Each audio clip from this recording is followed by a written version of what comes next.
Right, it's Thursday morning. First job of the day. Well, not really the first job of the day, but the first job after my 11 o'clock coffee. Get this cover back.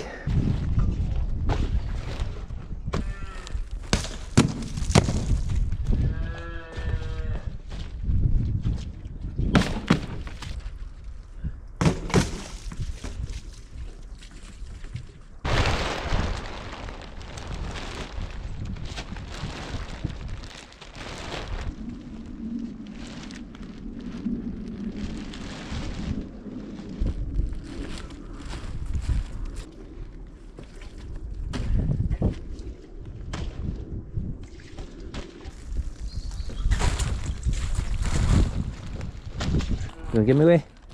No. Silage is very good, excellent. It's absolutely excellent. I'm really, really happy with it. Cows are doing very, very well. You can see the condition on them there in other videos, so you can test it all you want. The one thing I'll tell you if your silage is good is your cows. Right, get this girl started.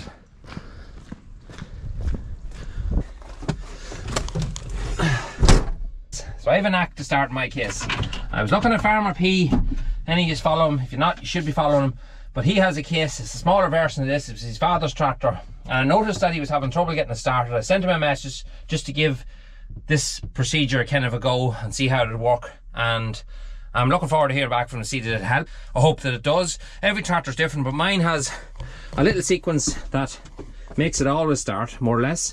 I give it 3 good jets of diesel till the primer starts to get nice and solid, and then I cut the wiper off on the dashing rail last night.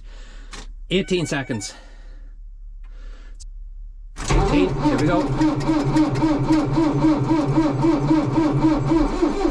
we go.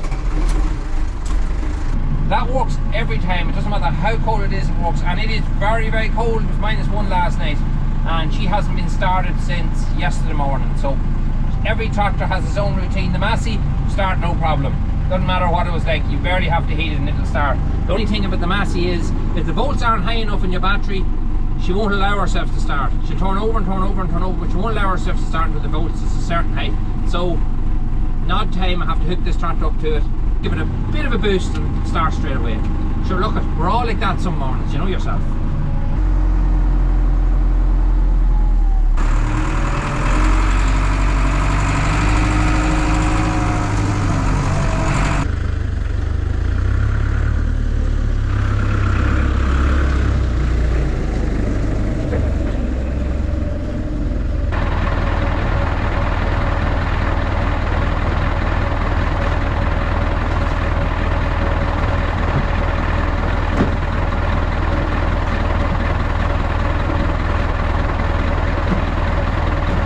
Now you might say, why don't I stack the tyres in the lovely front bucket that I got from Lakeland Machinery? The bucket doesn't hold a lot of tyres. The shear drive will actually hold near as much. It's not worthwhile hooking this off to hook on the bucket just to do that job. Second good reason is exercise. You all need a bit of exercise now and again. You can be calving cows, you can be cleaning slats, but it's hard to beat doing a bit of physical work, and you'll actually feel much better for doing it. It keeps you active and it keeps you fit.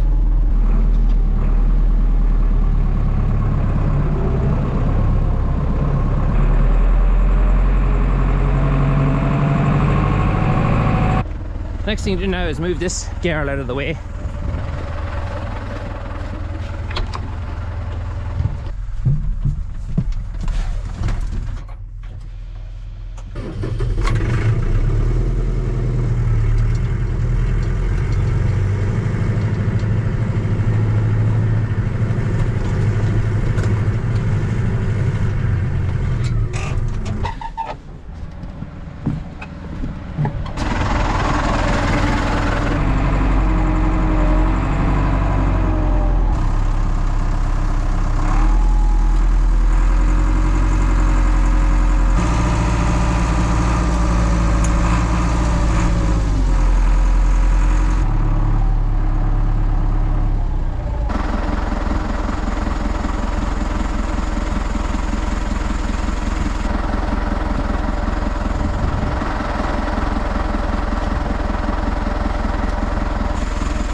So I've had to stop for a second because there's the first water bag gone.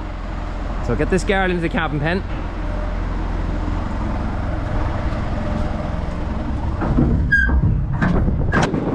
Come on, come on. Oh, she's away running. Right, that's her in. Let her do her business.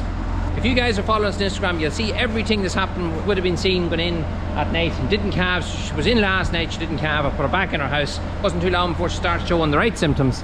First water bag's gone. She's an old cow. When I say old, probably to most dairy farmers, she's still quite young, but I keep my herd fairly young. I try to keep them as young as possible. Cows that leave here generally go on to other dairy farms because they're still perfectly healthy and perfectly able to milk away, still quite young in terms of what other dairy farmers might have. Me, this lassie here, this will be her last calf. Normally always through half her calves, so she's a good cow, a very good milker. So we'll check up with her in a few minutes. I'm just going to put in a feed here, get them all settled.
So the girls are working away like Trojans up here.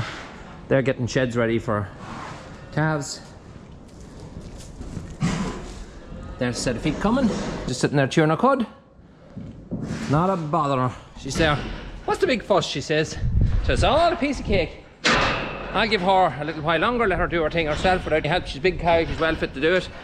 I don't tend to help cows if I can help it at all. I just keep a very close eye on them because you're reducing the risk. Even I am using gloves and everything, you are increasing that risk of infection by handling them at all. So if you can leave them alone, leave them alone. Good luck here, see what the girls have been up to. Here are the chute. So, right, so the ladies are just getting a shed ready here for the calves. Good girls, Jesus, spotless. That's the stuff. We have to plumb up a drinker here. We put a new drinker in last year, so we have to plumb that up, and we get that plumbed up in a day or so. But we'll move up a couple of heifer calves here and get them in and jackets on, just to relieve a little bit of pressure in the main house. We have another house down here where we have 9 heifer calves. We have the rest of them in here, so we're going to move up maybe 4 or 5, get them used to drinking out of a batch feeder, and once they get all settled in and done, we'll keep moving them up as time goes on, and we keep moving calves around. Eventually when we get to about 3/4 of the way calved, we'll turn these 2 calving pens into calf pens, and then when we're left with only 2 or 3 to calve, we'll actually close off a pen in there, and we'll turn the cameras around, face it on there, and we'll calve the last of them over there in that corner. That's just the knack. I'm just peeping around all the time, and I'm seeing cows there that are all very, very close. So last year we were very lucky. We had no casualties whatsoever, and that doesn't happen too often because there's some things you just can't help. So we're just in the calf house here. Calves have just after being fed there about half an hour ago. They're all laying down nice and comfortable, nice and warm. These 2 were born last night, bull and a heifer, and these are our oldest heifers here. You have Bo and her gang, all just nice and panned out and as happy as Larry. By far the most popular question I get asked on the channel all the time is about calf jackets, believe it or not. So I'm just going to give you my opinion real quick, what I think about calf jackets. Any of you watch our channel from the beginning will see last year's calves done really well. A lot of you commented they were really in good condition and they look really well. Well, I put a lot of that down to calf jackets because last year was the first time we ever used them, and loads of friends of mine had recommended them because they were seeing huge benefits from using them on their own calves. So I said I'd buy a few, see how it goes on. So instantly I could see a difference on the calves are wearing the jackets and the calves that weren't. And it's just simple because the jacket maintains the calf's body temperature. So the benefit I could see from that there was growth. The calves were growing, but the calves were also far more comfortable. There was no scours. We don't normally get many scours here. All we might get is a kind of a white, it's kind of like a rotavirus scour, but it's not. It's just probably a little bit down to too much milk at times. So we never really had a problem with scour. Pneumonia is nearly zero. I can't remember the last time we had a calf with pneumonia. You'd notice it straight away when you take the jacket off and you see how big the calf had filled out and everything. So I highly recommend them. Yeah, we bought these actually yesterday, JVC ones, because they're a full body jacket. And another huge benefit to the JFC one, you stay there, Max, is these buckles. These buckles are completely different than what's in any other jacket we ever used. They're very strong. And the nylon strap is twice the width of any other one as well. So we found the first thing that failed on the other jackets was the straps. And that was the main biggest problem with any other jacket we've had. A couple of them only done the 1 year, which is not good enough for a jacket. I want to get several years out of a jacket and throw them in the washing machine. The type of material is they're not going to dirty. They're going to be very, very easy clean because the muck will dry onto them, and the type of fabric that it is will just wash straight off. So I really, really like them ones. Very easy to put on as well. And the calves, as you can see there, they're panned out. They're really content. Like Bo there is only a week old, and this house wouldn't be the warmest, but you just know the calves are warm and content. These calves are still on sweet milk, and they will be on sweet milk for a long time yet. I tend to keep calves as long as I can on sweet milk, because they do tend to do better, and they'll get over the milk replacer eventually, but they'll be on milk for another little while yet. There's plenty of cows calving at the minute, so there's plenty of milk there, so plenty of roughage straw. This is a crunch muesli that we're feeding here, so we're just introducing that to them now. Over to a batch feeder, so the 5 of them are feeding now at the one time. It's shocking important the cows get fresh water. So what I'm doing at the minute, until I get this drinker hooked up now, probably tomorrow, is I'm coming in with a bucket of water at about lunchtime, and I'm pouring it in here. It's lukewarm water, and they're coming down and they're drinking away from that. So that's keeping them good. That says enough how important, especially when they're getting crunch and straw, how important water is. Any of you that aren't followers on Instagram, just get over there and follow us, because we tend to show more cattle work on Instagram, and last night we put up about 10 videos as the cows were calving, every step. So if you like that kind of stuff with cattle, you'll see all that on my Instagram story. So they'll be getting jackets on them now today. I have jackets here sitting ready. This little man here decided he would fire his jacket off last night. How he got it off is beyond me, and it's sitting here. That's his jacket, so that'll be going back on. I don't think I tightened the straps enough, and that's what was wrong, so he'll be getting his jacket through back on and keeping him nice and warm. He's a good healthy buck. He's about 2 days old. We'll get on now because I have a couple more jobs I want to get done, and I don't want to drag this video out too much because there's plenty I want to ram into it. Right, on to the next job. Light upgrade. Now, do you see this little light up here? That spotlight is shining onto this pen here where the cows that have the calf is. Now, we used to have an older camera system. In fact, that's one of the older cameras there, and we could turn that to face in here. If we were on our last few cows that were going to calve, and our calving pens maybe had calves in them or something, we used to leave them in here, maybe 3 or 4, and I could turn that light on at night because the night vision isn't the best on them, and I could turn that light on just here, and that would shine up the pen, and I could see it clearly at night.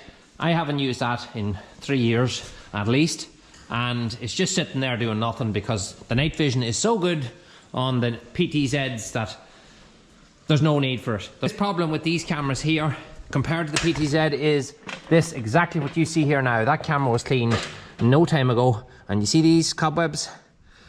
The spider just keeps building in front all the time, and when you get a cobweb in front of a camera, infrared will hit that spider web, and all you're going to see when night vision is on is just a snow white glare of a spider web, and you'll see nothing through it. If the lights were on, no problem, you wouldn't notice it was there. So I'm going to clean these cameras down. They haven't been cleaned the year, but I do always brush this down the front of them. But a day or two and it's back again. The spiders just love building in front of them. Anyway, that's for another day. But today we're going to move this. We're going to remove this light. It's a great light. We're going to take it down and clean it all up. It's going to go way over on the silage pit because there's a light over there that's blowing that shines down on the chute. And this one here is LED, where the other one's halogen. and this one won't blow. That one blows all the time, so we're going to swap it out and make use of that one. But in its place, I'm going to leave this switch there, do away with the wire going to that light, and I'm going to take 2 wires, one running down along there over that corner, and one going straight out through the sheeting. Out here, this is a very dark spot at night, no lights, and my father is always giving out that it's pitch black. He says you're going to fall or something's going to happen. I'm grand, but sometimes he does come out here at night. And yeah, he's right, it's nice to have a bit of light.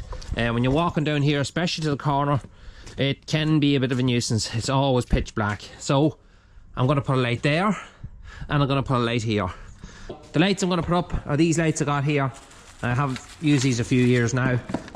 You don't have to go by the brand or anything because they're fairly popular. I'd say if you went to most of your lighting companies, you'll get a light like this. The same light actually that I have up on the top of my slatted house. For night lights, so the photocell brings them lights on automatically at night and just puts a nice light in the house, and they're very easy run because they're LED, so they take very little power to run. Check out there, these are 18 lumens, 20 watt. I have these lights sitting in the shed for a couple of months now, and I just never got around to doing this job. Now, I don't advise you do any electrical work unless you know what you're at. I have done this for years and years, but even with that, just be very careful. If you've never done any electrical work before and you're not confident what you're doing, just get someone in to do it. It's far the safest thing to do. There is nothing as dangerous as electricity, and you shouldn't touch it if you don't know what you're at.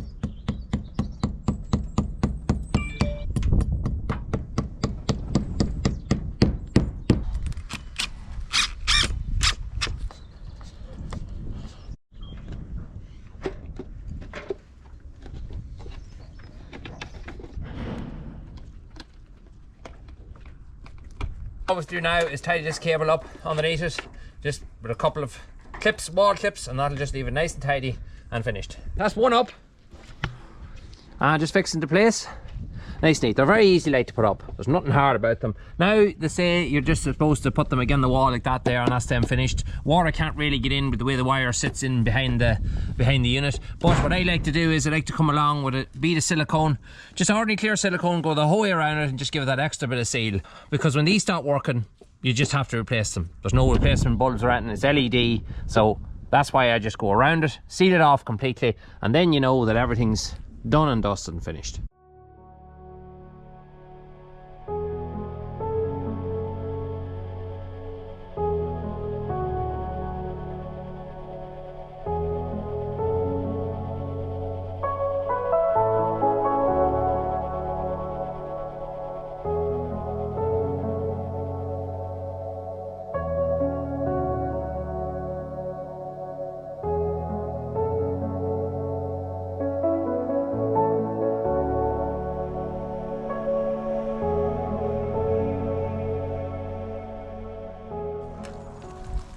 That's that one gone. So we cut the old one off, and of course I forgot to bring up the light with me, so Nicole's away to get the other light that we took off the slat house down there, and the two holes more or less should be in the same place. We're going to run 2 stainless bolts that I had in the shed in this place. These 2 wires then, we're going to run them into a junction box here because the LED light is pre-wired. You don't open it, so we get the other LED light on now in its place.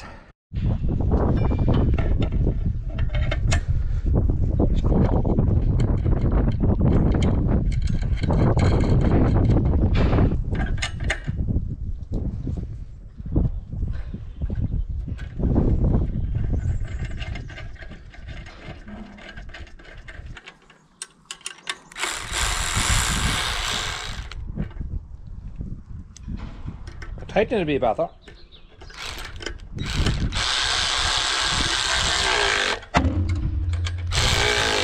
Check on these lights now that it's dark. I'm going to show you the area first of what it would have been like. The GoPro's desperate when it's dark, but trust me, it's pitch black out here. Let's switch on our light. That makes a serious difference. It's great to light up places like this that's never been lit up before, and it's just so much safer, and it's not a big glaring light either. It's just nice and safe to walk up here now, and you have plenty of light. And there we are. Now the GoPro doesn't pick up things as good as they might be, but I'm telling you now, there's a brilliant light of that. So that's another little upgrade. Makes the thing a lot better. It's hard to beat a bit of light. This little buy is sitting here. That's the back end kind of bar that goes behind the cows. You see one on our other farm, and that one's been sitting there for the past 6 months. There's no point in it sitting in the shed. They said tomorrow I'm going to fit it on the chute where it should be and make use of it. Starting to pour rain again. It has been pouring rain all day. The weather is just miserable. The amount of rain that's fallen, fields around here are just soaking. They could not possibly be wetter. The long-term weather is just all rain. This girl is Calving. I'm going to just set you up here. I'm going to show you her Calving. I'm going to have to help her. Very big feet, and she's just too long now with the calf. Water bag busted. We just need to get the calf out and make sure everything's okay. I knew she was very, very heavy, and she just is time to get this calf out. So I'm going to set you up here, and I'm going to take this calf from this cow.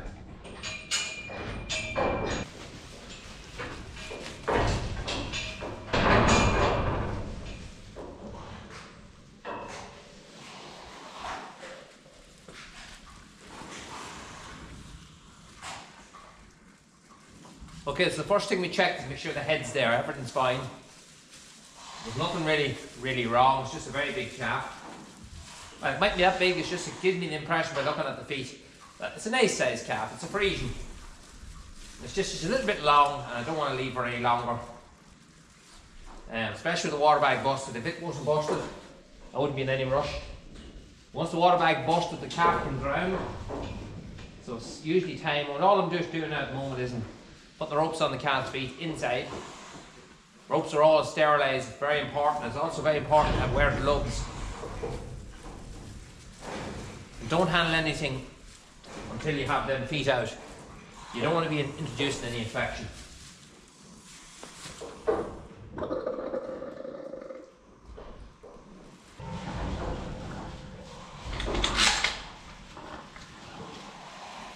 Now I'm using the jack, I don't pull very hard, I'm only helping her. So I get it out with just a little bit of pressure and then I just wait. I just give her time, she'll start to press now. Let her do the work. So you're not damaging the cow in any way. And every time she presses, put a little bit more pressure on. Again, it's only very little. Give her plenty of time, give her plenty of time. Another thing you have to watch, I have a gate that keeps her closed over. So a cow can actually fall when they go to calve. They can lose the power on the back legs and just heel over at any time. So I watch out for that. And if I do see she's going to fall, I open the chain. So when she does fall, the gate will just fall out of the way.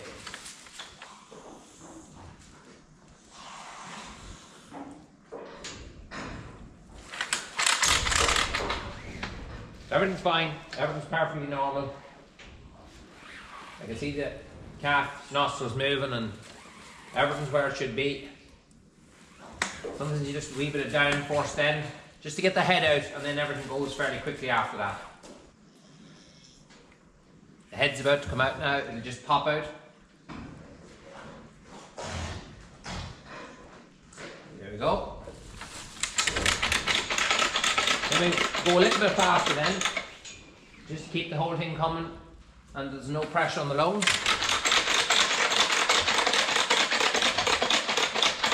What I'll do is when I'm taking her out, I hold up, that catches the calf. That's the good thing about the jack. So, what have we got? Nice and healthy. Breathing fine, everything's good. If you thought a calf was a little bit dull of itself, a little bit of cold water into the ear, just like that. And that's the best waking up. That just wakens them up straight away. I'm going to leave mother and calf together tonight. I'm going to put them in actually this house down below. And I'm going to be taking this cow out here, if you see her. She's about to put the first water bag from her. She's the next cow for the night. Then we have a heifer in this other house, so she's going to calve as well. I'm going to be up all late tonight just keeping an eye on them, but it's a good thing, everything goes well. Look at that calf, a couple of minutes old now. Look how lively it is, like a great thing. So I'm going to bed this house out and let them at it for an hour or so, and she'll give that calf a good licking. But you see there, the calf's mad to jump up already. Nice and lively, that's what you want. So, myself and Nicole are just here now, and I'm just after picking up a length of perforated pipe. This is JFC pipe in here, and the idea with this is we're going to be cutting it up and we're going to be turning it into curry feeders. Now, the curry feeder you're going to see as we're putting it together is basically the end pieces that can be put onto these pipes that JFC created, and turns these into trots, which we're going to use. We've talked about it in other videos before, but it's something we're going to use to feed our cattle over on the other farm. We can throw it out in front of the silage, feed our cattle in the trots, and then take them away when the cattle are done, and that way there's going to be no mess in the ground and no birds are going to be tackling the meal that's left over. So hopefully that'll work. Also, we have our new tidy bin that we ordered as well. I really wanted one of these just to keep the wrap and things off the yard. I might actually get another one as well down the line, but for now the one will do. It's just we've wrapping things laying over into the farm, and it's all the time blowing across the gates and everything when there's any kind of wind. This should keep it all in order and should work an absolute treat. I've seen it in Louise Crowley's Instagram page. If you're not following Louise, you should. Loads of great ideas she shares from her farm, and I've seen her using this in one of her videos, and I said, yeah, that looks like something that'll work for us. So we went ahead and got one of those too. Inside, if I look down there, there's all our fittings for our curry feeders inside. We have 6 of them, so I'm looking forward to getting these put together now and over into the farm, because it should do away with all that residue meal and stuff that's laying around, especially when you're feeding a mix. Nuts aren't too bad, but a mix tends to be a bit messier, especially when it's damp as well. So that should clean that all up, and in turn do away with a lot of the wildlife and stuff that's coming around and eating any meal that's left over.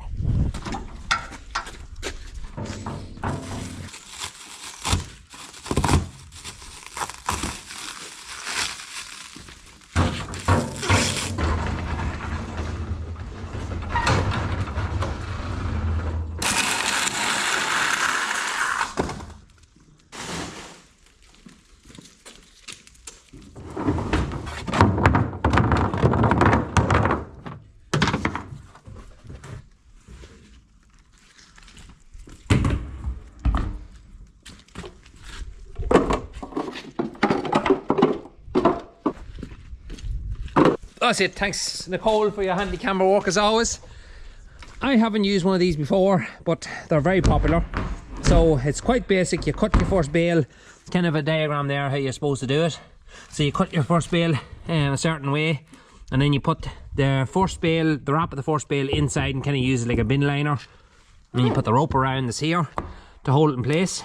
Then you put all your wrap into that and tie off your ends when it's full, and then you end up with a bale packed full of wrap. So it should hold a lot of wrap. They're talking about 150 to 200 wraps, so we make anything from 150 to about 300 bales a year, so that's going to work well for us. It's going to keep things nice and tidy. It'll make bringing stuff out and getting it recycled much easier, just all more compact instead of just throwing it all into the trailer.